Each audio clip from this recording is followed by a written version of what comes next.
Puji nama Tuhan. Hari yang baru, kekuatan yang baru, kesehatan yang baru yang Tuhan berikan pada hari ini. Mari kita sama-sama mengucap syukur atas segala kemurahan Tuhan bagi hari ini. Mulai kami bersama-sama berhibur untuk beribadah kepada Tuhan. Kita akan satukan hati kita, mempersiapkan hati kita untuk menerima kehadiran Tuhan. Mari Bapak Ibu, sebelumnya kita akan berdoa bersama.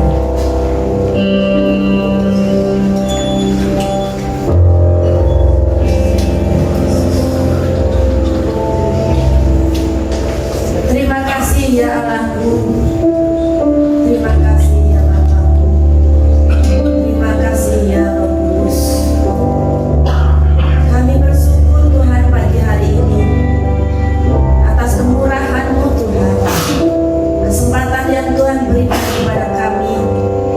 Biarlah kami Tuhan pagi hari ini mengucap syukur atas semua kemurahan-Mu Tuhan melalui pujian dan penyembahan kami.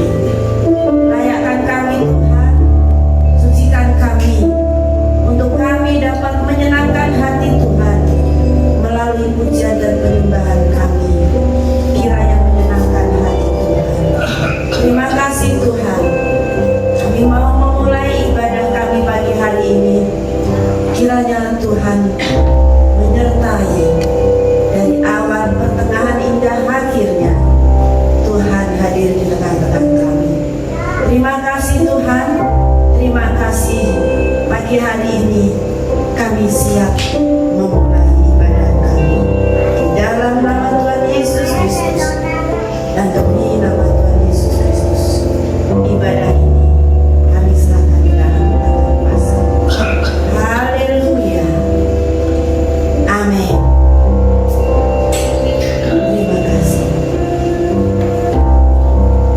Pertolongan Tuhan yang senantiasa membawa kita ada sebagaimana kita ada pagi hari ini. Mari Bapak Ibu, sampaikan kepada Tuhan, nyatakan kepada Tuhan bahwa pagi hari ini semua berkat Tuhan mengalir dan melimpah di setiap kehidupan kita, dan setiap janji Tuhan kita simpan di dalam lubuk hati kita masing-masing. Dan pujilah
kami selalu menolong setiap hidup kami.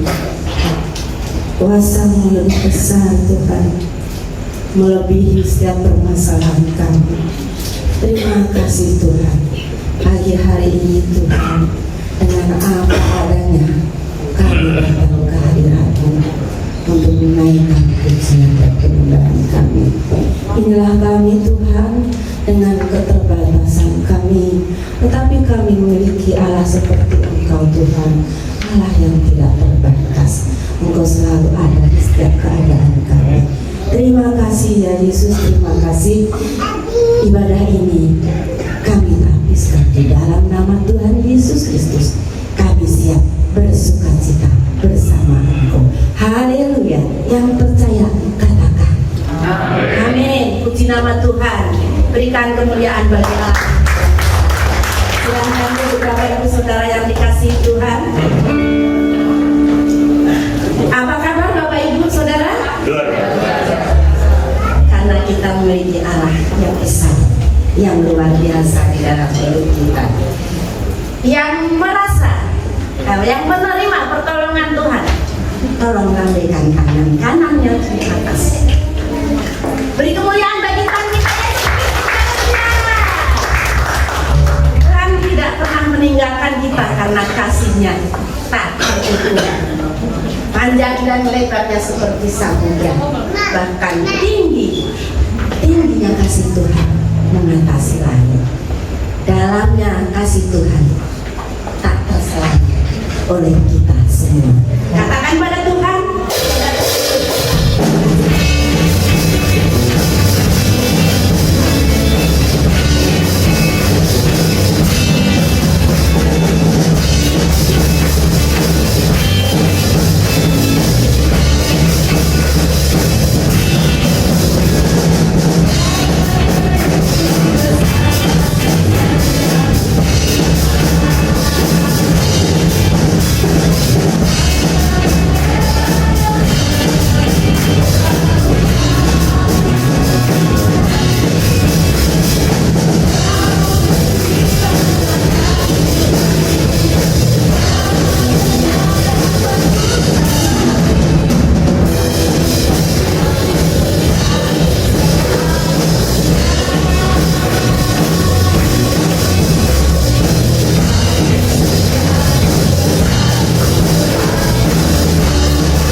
yang besar.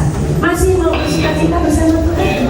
Silakan bangkit berdiri, kita datang ke baitnya membawa pujian syukur kita.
Surga.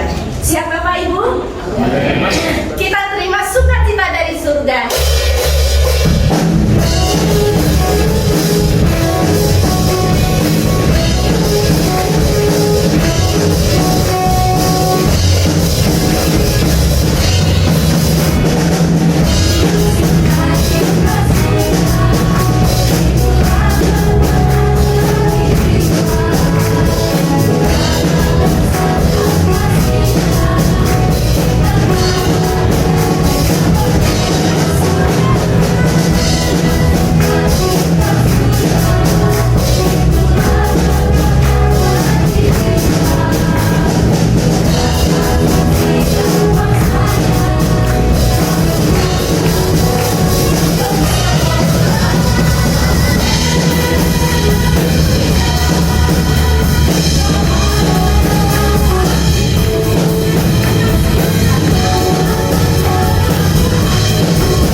sukacita bersama Tuhan.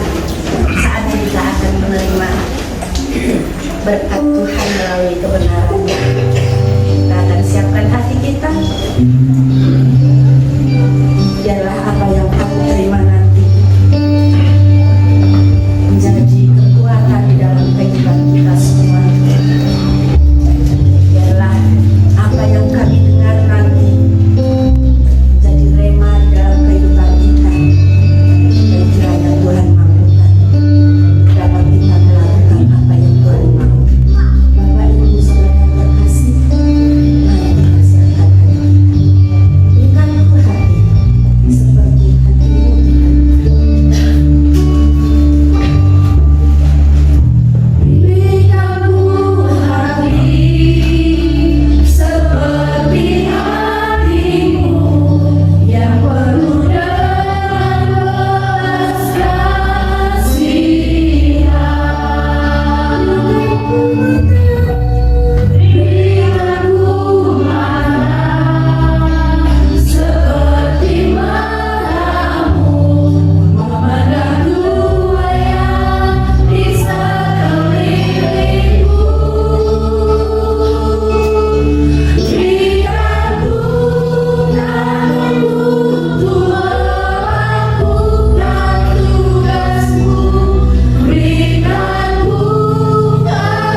kami Tuhan. Berikan kami Tuhan tangan untuk melakukan kebenaran-Mu Tuhan, kaki yang berjalan melangkah Tuhan sesuai dengan kehendak-Mu ya Bapa. Jamah kami Tuhan, jamah kami ya Allah. Kami rindu Tuhan terus berada di dalam kehendak dan rencana-Mu Tuhan, hari demi hari Tuhan. Bahkan di dalam setiap permasalahan pergumulan kami Tuhan, mampukan kami Tuhan untuk kami berjalan dengan kehendak-Mu Tuhan, untuk kami mengerti betul Tuhan kehidupan kami Tuhan. Itu semua bukan satu kebetulan Bapa, namun satu proses yang Kau sediakan bagi kami, untuk kami semakin sempurna, untuk kami semakin berkenan di hadapan-Mu ya Bapa. Terima kasih Bapa di surga, terima kasih. Sungguh kami bersyukur Tuhan, sungguh kami bersyukur Tuhan, dan bangga punya Allah yang seperti Engkau ya Allah. Urapi kami dengan kuasa Roh Kudus-Mu Tuhan. Lembutkan tanah hati kami ya Bapa, sehingga kami dapat dibentuk sesuai dengan kehendak. Kami siap Bapa menerima kebenaran firman-Mu. Dalam nama Tuhan Yesus Kristus kami berdoa dan mengucap syukur. Setiap kita mau katakan amin. Silakan duduk Bapak Ibu saudara-saudari yang kasih dalam Tuhan. Shalom. Apa kabar?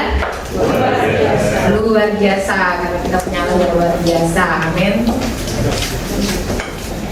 Kita mau sama-sama belajar pada pagi hari ini, masih dengan tema tentang hikmat, dan pagi ini tentang jalan orang berhikmat. Kita mau buka sama-sama dari Amsal pasal 3 ayat 21 sampai 25. Amsal 3 ayat 21 sampai 25. Demikian firman Tuhan. Hai anakku, janganlah pertimbangan dan kebijaksanaan itu menjauh dari matamu. Peliharalah itu, maka itu akan menjadi kehidupan bagi jiwamu dan perhiasan bagi lehermu. Maka engkau akan berjalan di jalanmu dengan aman, dan kakimu tidak akan terantuk. Jikalau engkau berbaring, engkau tidak akan terkejut, tetapi engkau akan berbaring dan tidur nyenyak. Janganlah takut kepada kekejutan yang tiba-tiba, atau kepada kebinasaan orang fasik bila itu datang. Amin. Untuk firman Tuhan. Kalau pada minggu-minggu yang lalu kita telah belajar tentang hikmat, bagaimana hikmat itu adalah satu seni untuk menjalankan satu kehidupan yang sesuai dengan kehendak Allah, sehingga kita akan berbahagia, kita akan diberkati. Ya, kalau minggu lalu dikatakan nanti akan umur panjang, ya, akan adanya kekayaan, kehormatan, bahagia, sukacita, dan kita menjadi pohon kehidupan. Dan saat ini kita belajar tentang jalan orang berhikmat. Berbicara tentang jalan, pastinya kita semua tahu, ya, pasti kita melewatinya setiap hari, ya, yaitu sarana untuk kita dapat mencapai satu tujuan, ya, atau satu tempat, ya. Nah, bahkan kalau mungkin kita lihat ya hari ini ya, banyak berita di mana jalanannya ditutup. Nah, kalau udah jalanannya ditutup, yang tadinya jalan pintas, orang harus memutar. Yang tadinya ada jalan, ya, akhirnya nggak ada jalan, bingung mau masuk ke rumahnya. Itu adalah jalan. Maka penting bagi setiap kita untuk kita menjadi orang yang berhikmat, sehingga kita memiliki jalan itu sendiri. Karena kan setiap manusia, setiap kita, tentunya di dalam proses kehidupan kita, ya, mau siapapun itu yang namanya manusia yang masih hidup, pasti punya masalah, punya persoalan, ya. Mungkin kita lihat orang lain senang, padahal dia pun punya permasalahan yang lain. Jadi setiap kita punya salibnya sendiri-sendiri, gitu ya. Ada proses yang harus kita jalani.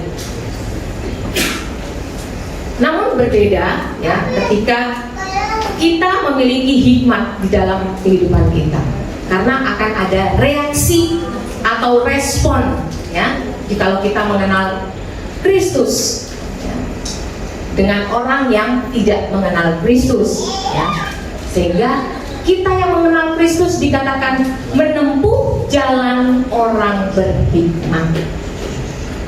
Jalan orang berhikmat itu seperti apa? Kalau di dalam ayat 22 sampai 24, ya, di situ dikatakan, maka itu aku akan menjadi kehidupan bagi jiwamu. Ada satu kehidupan, ya, di mana adanya pikiran yang baik, ada emosi yang baik, dan perhiasan bagi lehermu, ya, di mana kita itu terlihat baik-baik saja, ya, mungkin walaupun kita galau, kita banyak masalah, tetap baik-baik saja. Kehidupan kita menjadi berkat bagi banyak orang. Dikatakan juga, maka engkau akan berjalan di jalanmu dengan aman. Artinya nggak ada gangguan, ya. Bahkan kakimu tidak terantuk. Artinya mungkin masalah itu tetap ada di dalam hidup kita, tapi nggak membuat kita jatuh, bahkan tidak sampai tergeletak, karena Tuhan akan menopang kita. Selanjutnya dikatakan, jikalau engkau berbaring, engkau tidak akan terkejut, tetapi engkau akan berbaring dan tidur nyenyak. Di sini merasakan adanya satu keamanan, kenyamanan, ya, kebahagiaan, ada damai sejahtera, walaupun banyak masalah. Berapa banyak orang yang nggak bisa tidur, yang harus tidur pakai obat tidur.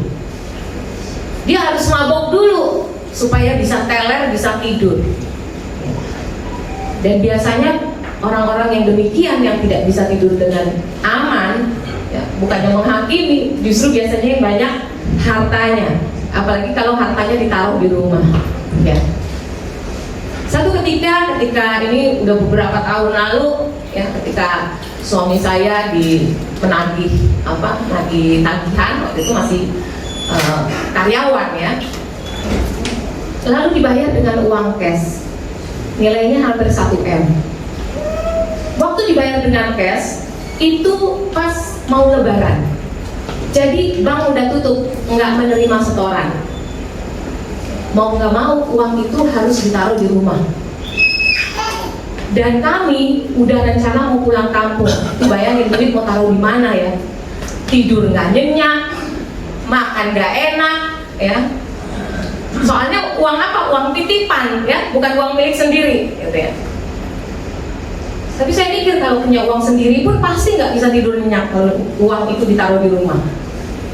Ini kita taruhnya di mana? Kalau di lemari, kalau orang maling kan pasti nyarinya lemari. Udah masukin di dalam panci, ya, taruhnya di dapur. Pokoknya rumah asal jangan kebakaran dari kompor aja, gitu kan? Karena ditaruhnya di panci, di kolong, gitu ya. Taruh di mana lagi nih? Harus dipisah-pisah, jangan digabung. Kalau digabung ketahuan hilang semua, gitu kan? Ya dipencar-pencar. Taruh di mana lagi? Di ember pakaian, ditutup, gitu ya. Kan kalau ember tuh ada yang model satu paket ada tutupnya. Pakai ember ditutup. Nah, di atasnya taruhin panci, gitu ya.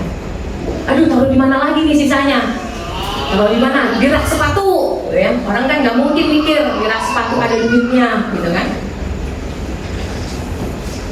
Pulang kampung pun dengan tidak aman, gitu ya. Nggak nyaman. Kepikiran, aduh duitnya.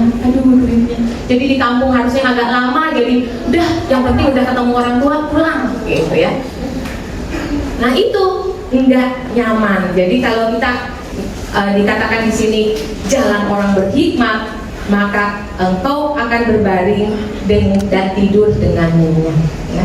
Jadi adanya satu keamanan, kenyamanan dalam pikiran, ya. Jadi bisa tidur tenang, ada damai sejahtera. Lalu di dalam ayat 25, janganlah janganlah takut kepada kekejutan yang tiba-tiba atau kepada kebinasaan orang fasik bila itu datang. Jadi nggak ada ketakutan di dalam kehidupannya, nggak ada kekhawatiran yang berlebih di dalam kehidupannya. Kenapa? Karena setiap hari kita menghadapi yang namanya kekejutan yang tiba-tiba. Ya. Mungkin ekonomi kita aman, kekejutan tiba-tibanya apa? Waktu kita bawa motor, tiba-tiba, nah gitu ya. Waktu bawa motor, tiba-tiba di depan kita ada yang nyelip. Itu kekejutan yang tiba-tiba, yang nggak bisa diprediksi, yang mungkin hampir membuat kita celaka. Tapi dikatakan janganlah takut. Kita nggak bisa memprediksi kehidupan kita. Ya. Jangankan sampai 1 jam kemudian, 5 menit, 10 menit kemudian, kita nggak tahu apa yang terjadi atas hidup kita. Nah, kekejutan yang datang kepada kita yang tiba-tiba itu, kalau kekejutannya yang menyenangkan, kekejutannya yang bahagia, ya, mungkin suami kita naik jabatan, ya, otomatis gajinya naik, ya, kita bisa oke lah, happy, ya, bisa bersyukur, bisa berterima kasih. Itu kekejutan yang tiba-tiba yang menyenangkan. Atau mungkin kita keterima di sekolah yang boleh dibilang menjadi tujuan kita. Kita bisa senang, kita bisa bersyukur kepada Tuhan. Tapi bagaimana sebaliknya jika yang kita terima adalah kekejutan yang tiba-tiba itu, yang merupakan satu kemalangan, sakit penyakit, duka cita. Masih bisa nggak kita tersenyum? Atau sebaliknya, reaksi kita kan pasti menangis, sedih. Ya, kalau menangis sedih hanya istilahnya beberapa saat, ya itu wajar ya, namanya kita manusia. Tapi kalau berkelanjutan, lalu timbul rasa sakit hati, kecewa, tawar hati, ya, rasa takut yang berlebihan, khawatir yang berlebihan, bahkan tidak memiliki pengharapan, cemas yang berlebihan. Nah, inilah apakah kita menjadi orang yang berhikmat atau tidak, ya. Jadi hikmat itu penting, karena melalui hikmat kita dapat mengelola kekejutan yang tiba-tiba itu. Proses kehidupan kita itu yang menyenangkankah ataukah yang tidakkah, sehingga kita bisa berpadanan dengan kebenaran firman Tuhan. Satu ketika, ya saya pas kebetulan lihat WA, ya, orang diprediksi sakit kanker stadium akhir, ya mungkin banyak juga yang terima WA, ya. Bagaimana dia sangat kecewa sampai dia buang uangnya di lorong rumah sakit, ya. Waktu kita lihat, saya lihat juga, waduh, ya sayang amat ya uang sampai dibuang-buang di lorong rumah sakit karena dia tidak bisa membeli kesehatan, gitu ya. Dokter bilang vonisnya hanya tinggal beberapa hari, bahkan beberapa bulan. Ya, artinya bulannya sedikit, nggak banyak gitu ya, karena sudah stadium akhir. Nah, inilah reaksi, respon ketika dia menerima satu kekejutan yang tiba-tiba yang berupa sakit penyakit. Siapa yang istilahnya boleh dibilang yang bisa memprediksi kita yang tadinya sehat, segar bugar, tiba-tiba drop, sakit, bahkan mungkin lewat. Maka penting bagi kita untuk memiliki yang tadi dikatakan jalan bagi orang berhikmat itu. Lalu bagaimana agar kita dapat dikatakan memiliki jalan orang berhikmat itu? Yang pertama, jalan orang berhikmat itu yaitu orang yang memiliki pertimbangan dan kebijaksanaan. Di dalam ayat yang ke-21 dikatakan, "Hai Hai anakku, janganlah pertimbangan dan kebijaksanaan itu menjauh dari matamu, peliharalah itu. Tadi saya bilang kita pasti berproses di dalam kehidupan kita dengan banyaknya masalah yang kita hadapi. Tapi di sini dikatakan kita harus memiliki yang namanya pertimbangan dan kebijaksanaan. Pertimbangan dan kebijaksanaan itu apa sih? Itu kan berbicara tentang ilmu pengetahuan, ya, yang menjadi pertimbangan bagi diri kita untuk memberikan satu keputusan yang real, satu keputusan yang nyata, yang logis, ya, yang bijaksana dengan adanya ilmu pengetahuan yang kita miliki. Mungkin tentang kesehatan kita, ya. Kalau kita sakit darah tinggi, ya jangan makan yang asin-asin, ya. Misalnya, ya banyak lah yang asin-asin. Mungkin sayurnya, ya, jangan dikasih garamnya sedikit aja. Itu perlu pengetahuan, karena kalau nggak ada pengetahuan, nggak tahu gitu ya. Ada akal budi. Kita harus tahu etika moral yang ada gitu ya. Kita berpikirnya secara logik aja gitu ya. Itu pertimbangan kebijaksanaan. Namun lebih dari itu ya, pertimbangan dan kebijaksanaan ini tadi harus dengan hikmat, artinya berpadanan dengan kebenaran. Sehingga apa? Keputusan yang kita hasilkan adalah keputusan yang tepat. Kalau di dalam Amsal 2 ayat 11 dikatakan, kebijaksanaan akan memelihara engkau, kepandaian akan menjaga engkau. Jadi ternyata ilmu pengetahuan itu juga penting, ya. Lalu di dalam Yeremia 10 ayat 12 yang sama bunyinya, artinya dengan Yeremia 51 ayat 15 yang berkata, Tuhanlah yang menjadikan bumi dengan kekuatannya, yang menegakkan dunia dengan kebijaksanaannya, dan yang membentangkan langit dengan akal budi. Jadi kita pun nggak bisa meremehkan yang namanya ilmu pengetahuan. Kita nggak bisa meremehkan etika moral yang ada, ya. Jadi walaupun ya secara ilmu pengetahuan kita tahu, secara etika moral kita tahu, ya, kita punya kepintaran, kita punya akal budi, namun tetap harus berlandas pada kebenaran firman Tuhan itu sendiri. Nah, itulah yang dikatakan orang berhikmat, gitu ya. Jadi satu ketika ada orang yang sakit, ya kebetulan masih teman. Jadi dia divonis dengan kanker, dan stadium 3 kalau nggak salah waktu itu, 3A atau 3B ya, dia udah mau masuk lanjut ke stadium. Sebelumnya dia udah kena kanker juga gitu ya. Nah, sebelumnya dia udah kena kanker payudara gitu ya. Tapi waktu itu udah dinyatakan hilang, nggak ada kanker lagi. Tapi beberapa tahun kemudian dia sakit pinggang gitu ya. Waktu di dokter dibilang osteoporosis gitu ya, artritis apa ya, pokoknya yang sendi-sendi gitulah, tulang. Jadi dia diminumin kalsium gitu ya.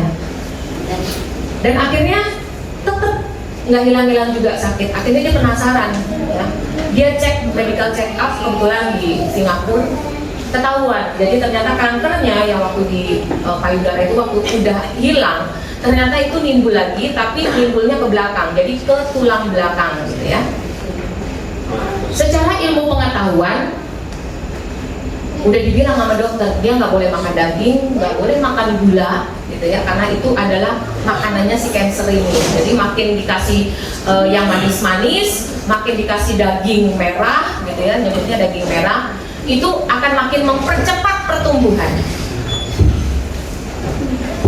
Tapi teman saya bilang, udahlah, kalaupun memang ya secara ilmu pengetahuan, tapi dia masa saya nggak boleh makan sedikit aja gitu ya, karena teman saya ini kebetulan penyuka daging gitu ya. Jadi masa saya nggak boleh makan di sisa, istilahnya boleh bilang ya umur nggak ada yang tahu, kata dia gitu ya. Dengan ilmu pengetahuan dokter bilang nggak boleh A, B, C, D gitu ya. Dan dengan ilmu pengetahuan juga dia di kemo sedemikian rupa, disuntik sedemikian rupa gitu ya. Sembuh, sempat sembuh. Yang dari pakai kursi roda akhirnya bisa berjalan gitu ya. Pakai tongkat berjalan gitu ya, walaupun rambutnya rontok gitu ya. Tapi sembuh, artinya sehat gitu ya. Tapi pada satu ketika dia nggak berobat lagi ke luar negeri, dia di dalam ngedrop gitu. Kita selalu menguatkan mungkin dari pikiran gitu ya. Karena kan pertimbangan dokter, karena kalau apalagi kalau searching di internet kata dia itu menakutkan sekali gitu ya. Apa yang masuk ke pikiran kita itu akan menggoncangkan gitu ya, menakutkan. Apalagi ketika dia di rumah sakit di kemo, nah kemonya tuh udah bukan dari infusan gitu ya, memang benar dari batok kepalanya itu udah dibuka gitu ya. Dan dia melihat satu persatu itu orang lewat gitu ya, sebelah dia satu persatu. Secara manusiawi, ilmu kedokteran gitu ya, ini udah pasti, tapi masih bertahan, masih sempat pulang gitu ya. Nah, tapi dan akhirnya memang lewat juga gitu ya. Tapi maksudnya ilmu pengetahuan itu membantu ya, membantu boleh dibilang ya memang Tuhan pakai itu. Kalau memang kita secara ilmu pengetahuan kita belajar ya, pasangan suami istri gitu ya, harus adanya komunikasi yang terbuka sehingga nggak terjadi percekcokan. Itu memang sudah diteliti oleh boleh dibilang para ahli gitu ya. Keluarga yang tidak ada komunikasi antara suami dan istri akan cenderungannya akan ribut, akan bertengkar.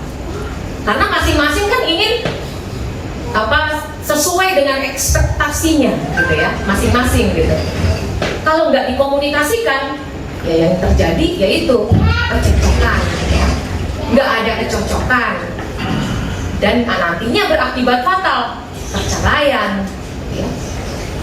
Nah makanya pertimbangan dan kebijaksanaan itu juga perlu di dalam kehidupan kita.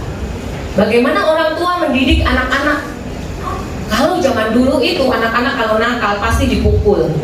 Mungkin ada yang ngerasain ya. Orang tua zaman dulu tuh kalau salah tuh pasti dipukul gitu ya. Entah pakai tongkat ya kakinya, entah mungkin dicubit gitu ya. Walaupun nggak dilakukan di tempat-tempat yang fatal gitu ya. Tapi kan secara ilmu pengetahuan akhirnya membuat bahwa mendidik anak tuh nggak harus dipukul ya. Harus dibicarakan dengan baik-baik gitu ya. Nah itu ilmu pengetahuan, dan itu kita harus dapat dengan belajar gitu ya.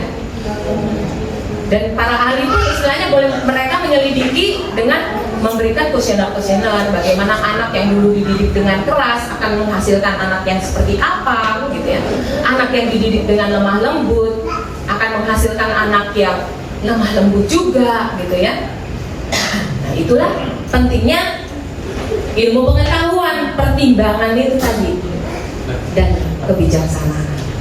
Selanjutnya, agar kita dapat memiliki jalan orang berhikmat, dikatakan milikilah hati yang takut akan Tuhan.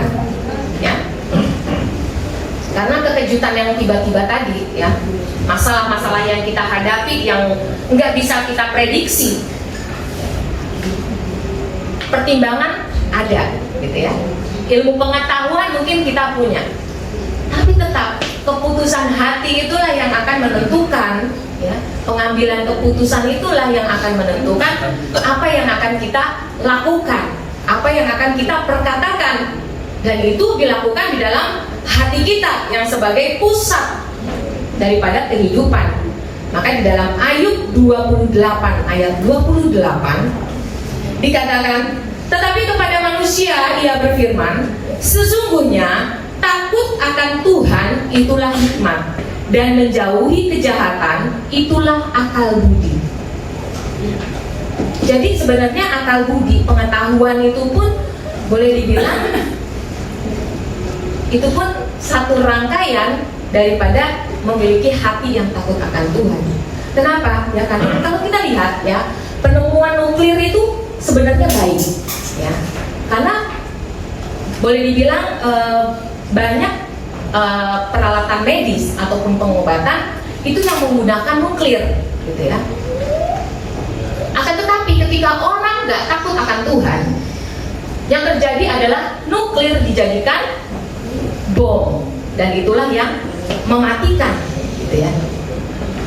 Jadi takut akan Tuhan itu keputusannya di dalam hati. Mazmur 111 ayat 10 dikatakan, permulaan hikmat adalah takut akan Tuhan. Semua orang yang melakukannya berakal budi yang baik. Maka sangat penting memiliki hati yang takut akan Tuhan ya. Karena dari hati itulah ya, kalau di Amsal 4 ayat 23, sumber kehidupan. Maka dikatakan jagalah hatimu dengan segala kewaspadaan, karena dari situlah terpancar kehidupan. Makanya penting menjaga hati menjadi satu rangkaian agar kita memiliki yang dikatakan jalan orang berhikmat. Selanjutnya, ketika kita nggak memiliki hati yang takut akan Tuhan, maka keputusan atau tindakan yang kita ambil akan menjadi dua sifat ya. Yang pertama yaitu bersifat legalistik, di mana kita melakukan segala sesuatunya itu hanya sebagai satu tuntutan, satu rutinitas. Kita bisa melakukan kebenaran firman Tuhan gitu ya. Tapi ketika kita nggak berhikmat dengan memiliki rasa yang hati yang takut akan Tuhan, maka yang terjadi adalah kita melakukan kewajiban-kewajiban agamawi kita karena kita terpaksa. Kita melakukan agamawi kita ya, ritual artinya seperti kita beribadah, datang ke gereja, ya cuma memenuhi kuota. Oh, saya sebagai orang Kristen ya, saya harus ke gereja. Atau saya harus ke gereja deh, kenapa nggak enak nih? Nanti saya di absen sama Pak Sugi, nggak datang. Apalagi kalau absennya udah sampai 3 kali, nah gitu ya. Nggak enak nih, nanti saya ditanyain lagi gitu ya, di WA, kok nggak datang gitu ya. Tapi kalau kita memiliki hati yang takut akan Tuhan, maka ketika kita mengambil keputusan untuk kita mungkin beribadah, kita mungkin mengasihi orang tua kita mengasihi anak kita, ya memang murni itu dari hati kita, yang memang kita mengasihi Tuhan gitu ya.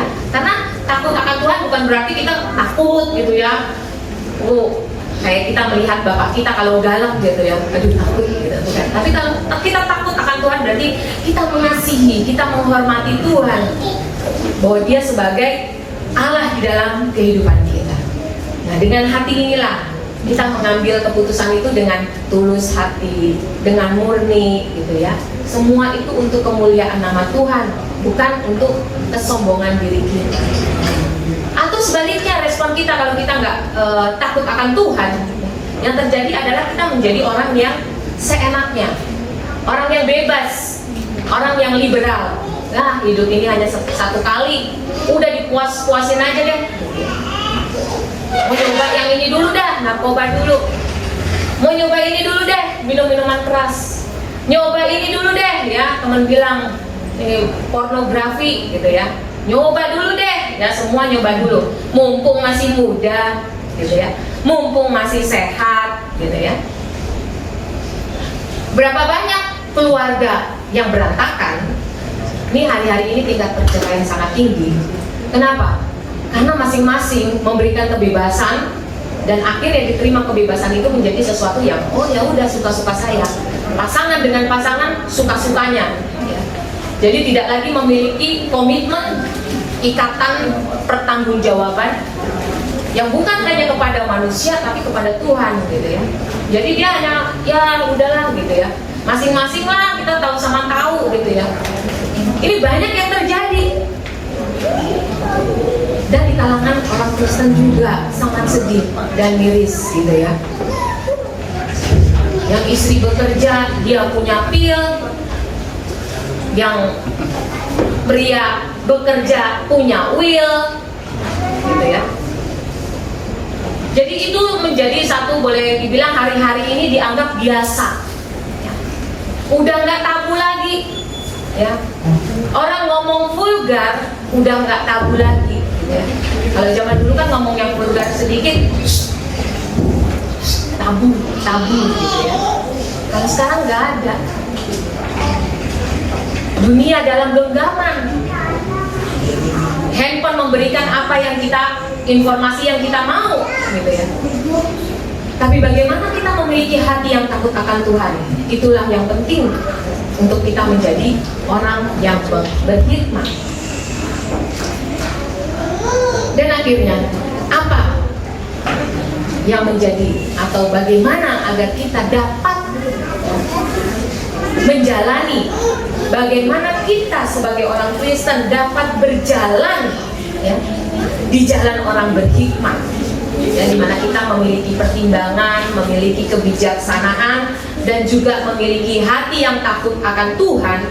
Maka yang harus kita lakukan, yang pertama adalah kita mempercayai Tuhan, ya, yaitu Allah kita, yang di Alkitab dikatakan YHWH itu, ya, Yehosua HaMashiach, ya, YHWH itu Allah Abraham, Allah Ishak, Allah Yakub, Allah yang kita sembah di dalam nama Tuhan Yesus Kristus itu adalah Allah yang berkuasa.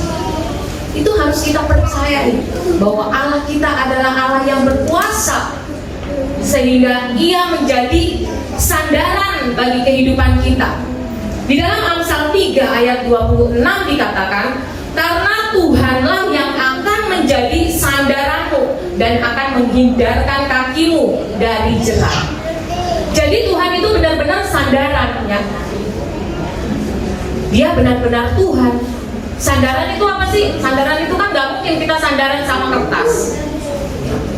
Kalau kita duduk, yang bangku yang biasa di abang bakso nggak ada belakangnya, kita nggak bisa sandaran.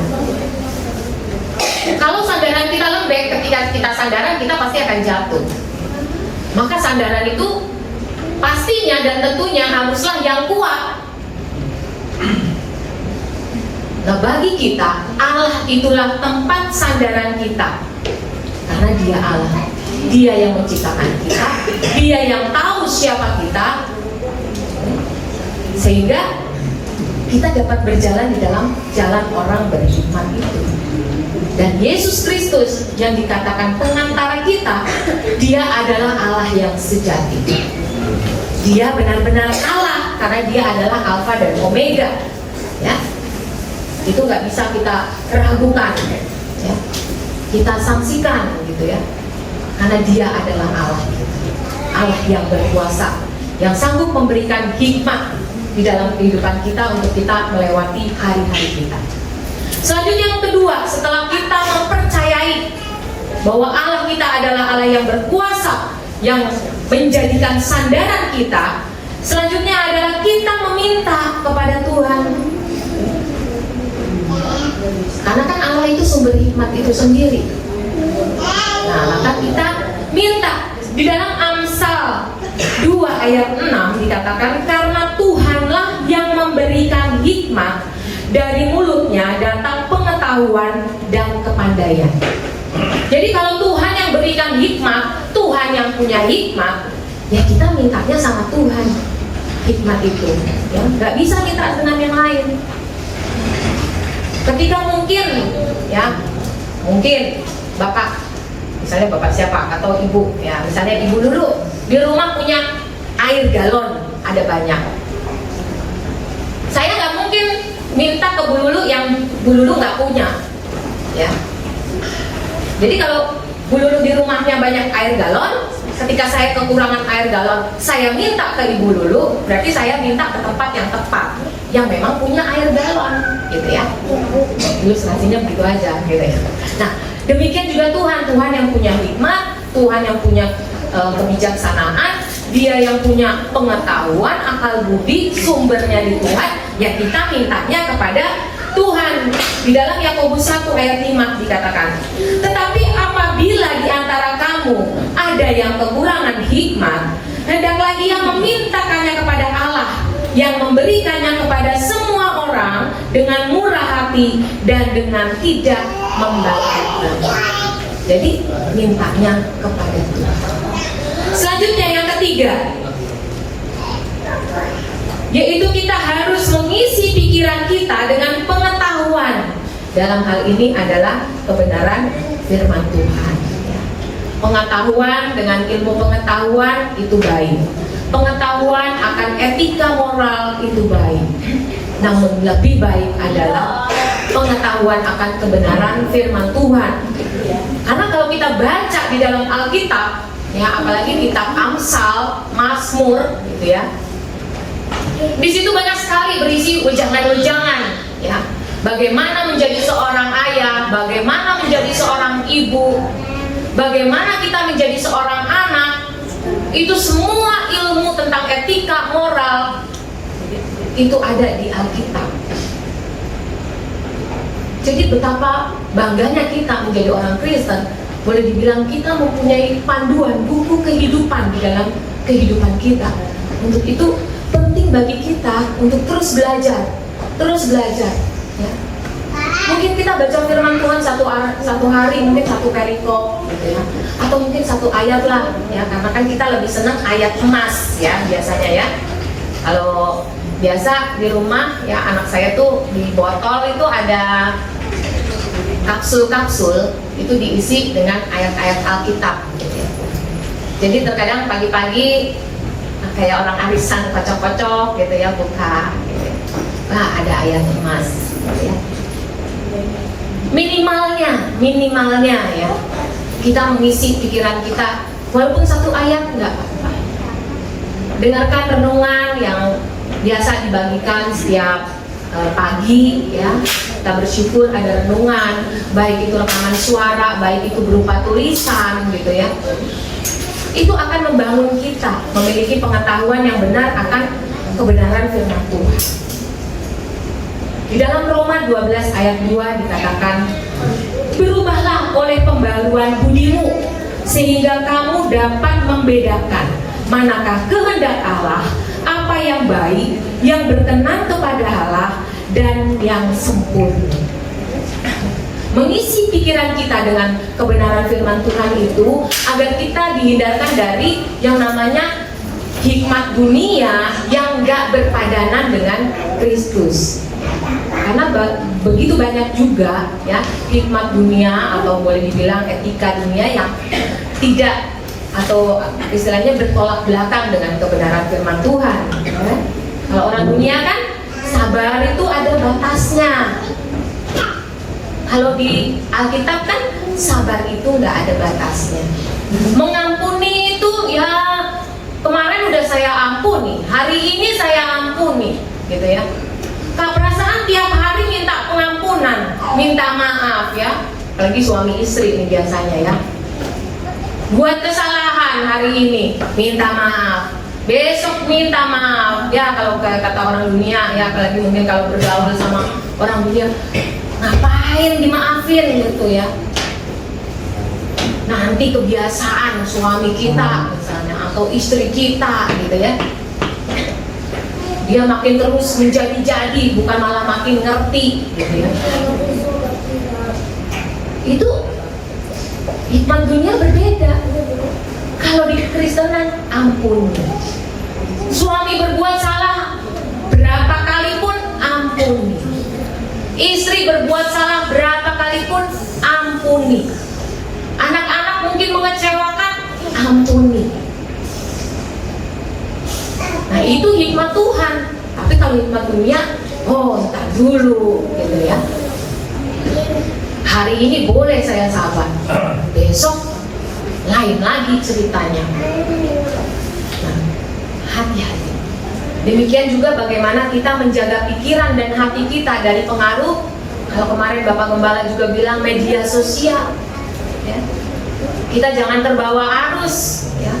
fokus kita dengan kebenaran firman Tuhan, kita renungkan sendiri, kita pelajari, minta Roh Kudus membukakan ya apa yang mau Tuhan bicarakan kepada kita. Karena pengajaran di luar sana ya itu banyak juga yang bertentangan. Jadi kita bangun diri kita cari Tuhan secara pribadi, kita mengenal Tuhan melalui kebenaran firman Tuhan pun secara pribadi. Pelajari sedikit demi sedikit. Ya mungkin biasanya kalau kita baru-baru memulai itu ngantuk ya. Karena biasanya baca Alkitab itu obat tidur ya. Ada orang beberapa teman saya bilang kalau saya tuh udah banyak masalah Bu, aduh saya mendingan baca Alkitab. Iya dong, bagus, anak Tuhan, apalagi hamba Tuhan, ya kan? Kalau pusing ya baca Alkitab lah. Enggak Bu, soalnya kalau baca Alkitab langsung pules. Baru baca 1-2 ayat pules. Berikutnya, di sesi berikutnya itu di alam mimpi gitu ya. Tapi kita tidak, kita belajar hari demi hari. Karena kesemuanya itu proses untuk kita menjadi orang yang berhikmat, untuk kita dikatakan memiliki jalan hikmat itu. Sehingga apapun yang terjadi di dalam kehidupan kita, ya baik itu masalah yang menyenangkan, ya, yang akan membuat kita berhikmat sehingga kita nggak menjadi sombong, ya, kita nggak boleh dibilang oh ini semua karena saya nih, ini semua karena kemampuan saya, ini karena kepintaran saya. Enggak. Tapi ketika kita menghadapi persoalan hidup, entah itu menyenangkan, entah itu yang mengecewakan, ya, kemalangan, duka cita, sakit, penyakit, kita menjadi tidak cemas, kita menjadi tidak khawatir, kita tetap merasa aman, kita tetap merasa nyaman, kita tetap berbahagia, sukacita, bahkan kita bisa bersyukur, kita dapat menjadi saksi dimanapun kita berada. Itu adalah jalan orang berhikmat. Untuk itu milikilah pertimbangan dan kebijaksanaan, dan milikilah hati yang takut akan Tuhan. Dan semua itu hanya dapat kita peroleh dengan kita mempercayai Tuhan kita, dengan kita berdoa minta kepada Tuhan, dan dengan kita membaca kebenaran firman Tuhan. Sebagai ayat penutup, Roma 11 ayat 33. Roma 11 ayat 33, demikian firman Tuhan. Oh alangkah dalamnya kekayaan, hikmat dan pengetahuan Allah. Sungguh tak terselidiki keputusan-keputusannya, dan sungguh tak terselami jalan-jalannya. Amin. Kita mau bangkit berdiri di hadapan Tuhan. Haleluya. Berikan ku hati seperti hati. Kita mau siapkan hati.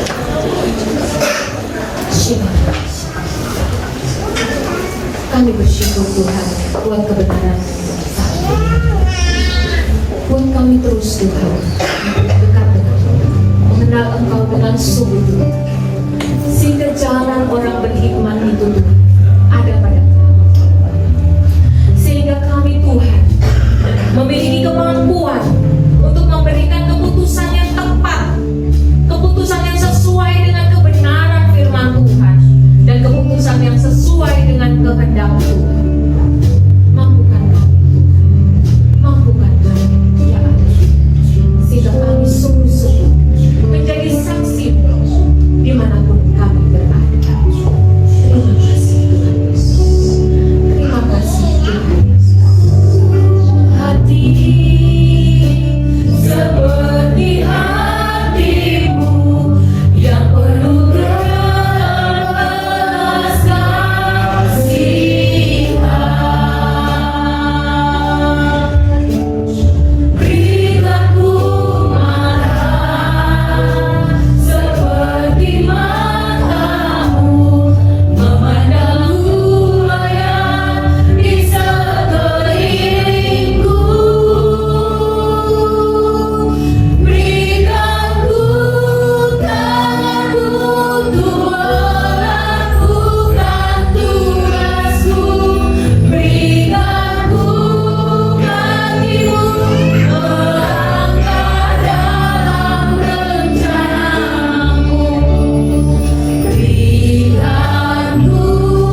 melakukan segala aktivitas kami ya Bapa.